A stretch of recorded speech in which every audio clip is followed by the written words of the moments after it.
वर्षा येथे नुकताच आम्ही वर्षावरच्या गणपती बाप्पांचं विसर्जन कृत्रिम तलावामध्ये केलेलं आहे।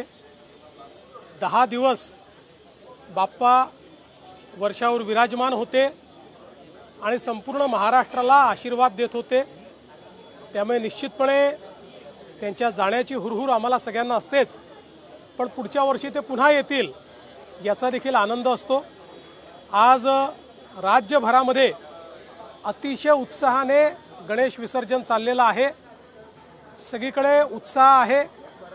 माझी सर्वांना विनंती आहे की अतिशय उत्साहात आपल्या सांस्कृतिक पद्धतीनं पारंपरिक पद्धतीनं विसर्जन पार पडलं पाहिजे आणि त्याच वेळी अतिशय शांततेनं कुठेही गडबड गोंधळ न होता हे विसर्जन सर्वांनी पार पाडावं अशा प्रकारची सर्व गणेश भक्तांना विनंती करतो।